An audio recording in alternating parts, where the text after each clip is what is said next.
दोस्तों, इस संसार में अक्सर हम देखते हैं कि कोई व्यक्ति थोड़े प्रयास से ऊंचाइयों को छू लेता है, जबकि कोई दिन रात श्रम करता हुआ भी संघर्ष में ही उलझा रह जाता है। क्या ये केवल भाग्य का खेल है? नहीं, ये अंतर्दृष्टि, निर्णय और दिशा का है। कहते हैं कि पसीना खेत को सींच सकता है, पर साम्राज्य दिमाग से खड़े होते हैं। आज मैं आपको एक ऐसी कथा सुनाने जा रहा हूं जो आपके सोचने का तरीका बदल देगी। अंत तक अवश्य सुनिए, क्योंकि अंतिम संदेश आपके भीतर छिपी शक्ति को जगाने वाला है। बहुत समय पहले की बात है। आर्यावर्त के उत्तर में स्थित एक प्रसिद्ध गुरुकुल में एक महान आचार्य अपने शिष्यों को जीवन और राज्य व्यवस्था का ज्ञान दिया करते थे। उनका नाम था आचार्य चाणक्य। वे नीति, अर्थ और नेतृत्व के गूढ़ रहस्यों के ज्ञाता थे। एक दिन प्रातःकाल की सभा में, जब सूर्य की किरणें पीपल के वृक्ष से छनकर भूमि पर पड़ रही थी, एक शिष्य ने प्रश्न किया, गुरुदेव, यदि मुझे जीवन में अपार धन और सम्मान पाना हो तो क्या मुझे दिन रात कठोर परिश्रम करना चाहिए? सभा में मौन छा गया। आचार्य ने कुछ क्षण शिष्य को देखा, फिर शांत स्वर में बोले, यदि केवल परिश्रम से धन मिलता तो बैल सबसे धनी होता। यदि केवल श्रम ही सब कुछ होता तो पत्थर तोड़ने वाला राजाओं से अधिक संपन्न होता। शिष्य चकित रह गया। आचार्य ने आगे कहा, परिश्रम आवश्यक है, पर दिशा के बिना परिश्रम वैसा है जैसे नाव बिना पतवार के नदी में भटके। वो चलती तो है पर पहुंचती कहीं नहीं। उन्होंने भूमि पर एक रेखा खींची और कहा, ये जीवन है। अब यदि तुम इस रेखा पर आंख बंद करके चलो तो क्या तुम लक्ष्य तक पहुंचोगे? शिष्य बोला, नहीं गुरुदेव। क्यों? क्योंकि मुझे दिशा नहीं दिखेगी। आचार्य मुस्कुराए। यही बात धन पर भी लागू होती है। केवल श्रम आंख बंद करके चलने जैसा है। नीति आंख खोल देती है। कुछ वर्षों बाद उसी गुरुकुल का एक निर्धन बालक, जिसका नाम आर्यकेतु था, शिक्षा पूरी कर नगर गया। उसके पास न धन था, न परिचय, पर उसके पास विचार थे। नगर में उसने देखा कि व्यापारी दिन भर दुकान पर बैठते हैं, पर लाभ कम है। किसान वर्ष भर खेत में पसीना बहाते हैं, पर ऋण से मुक्त नहीं हो पाते। आर्यकेतु ने सोचा, समस्या श्रम की नहीं, समझ की है। उसने पहले बाजार को समझा। किस वस्तु की मांग कब बढ़ती है, कौन सी वस्तु किस मौसम में बिकती है। उसने बिना दुकान खोले व्यापार शुरू किया। वो जानकारी बेचने लगा। व्यापारी उससे पूछते, इस वर्ष किस अनाज की मांग अधिक होगी? किसान पूछते, कौन सी फसल लाभ देगी? धीरे धीरे उसकी सलाह सही सिद्ध होने लगी। लोग उस पर विश्वास करने लगे। एक दिन नगर के धनी सेठ ने पूछा, तुम स्वयं खेत में काम नहीं करते, दुकान पर नहीं बैठते, फिर भी लाभ में हो, कैसे?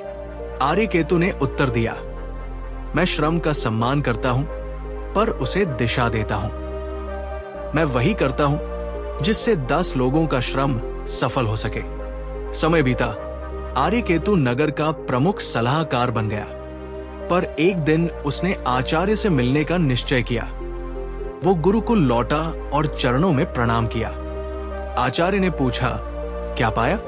आर्यकेतु बोला, गुरुदेव, मैंने सीखा कि धन को पकड़ने से पहले स्वयं को संभालना पड़ता है। आचार्य बोले, समझाओ। आर्यकेतु ने कहा, पहला, जिसने अपने खर्च पर नियंत्रण नहीं पाया वो धन का स्वामी नहीं, दास है। दूसरा, जो निर्णय लेने में डरता है वो अवसर खो देता है। तीसरा, जो स्वयं को छोटा समझता है वो बड़ा बनने का साहस ही नहीं करता। आचार्य संतुष्ट हुए। उन्होंने कहा, अब मैं तुम्हें 7 सूत्र देता हूं, जिन्हें याद रखना। पहला सूत्र, श्रम को बुद्धि से जोड़ो। अंधा परिश्रम थका देता है, विवेकपूर्ण परिश्रम बढ़ाता है। दूसरा सूत्र, समय की रक्षा करो। समय ही वो भूमि है जिसमें धन का बीज उगता है। तीसरा सूत्र, लाभ और लोभ में अंतर समझो। हर चमकती वस्तु सोना नहीं होती। चौथा सूत्र, ज्ञान में निवेश करो। सोना चोरी हो सकता है पर ज्ञान नहीं। पांचवा सूत्र, अवसर पहचानो। अवसर दरवाजा नहीं खटखटाते, वे संकेत देते हैं। छठा सूत्र, धन को स्थिर मत रहने दो, उसे प्रवाहित करो निवेश, निर्माण और सहयोग में। सातवां सूत्र, चरित्र धन से ऊपर है। धन चरित्र के पीछे चलता है, आगे नहीं। कुछ समय बाद राज्य में संकट आया।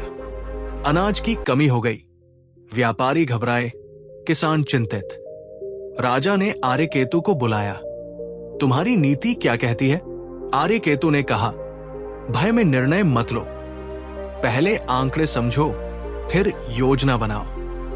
उसने भंडारण का उचित प्रबंधन किया, जरूरतमंदों तक अनाज पहुंचाया और व्यापारियों को उचित मूल्य निर्धारण सिखाया। संकट टल गया। राजा ने पूछा, तुमने ये सब कैसे किया? आर्यकेतु बोला, मैंने धन को केवल मुद्रा नहीं समझा, मैंने उसे विश्वास और व्यवस्था के रूप में देखा। एक रात वो अकेला बैठा विचार कर रहा था। उसे स्मरण आया कि कभी वो भी निर्धन था। तब उसे आचार्य की अंतिम शिक्षा याद आई।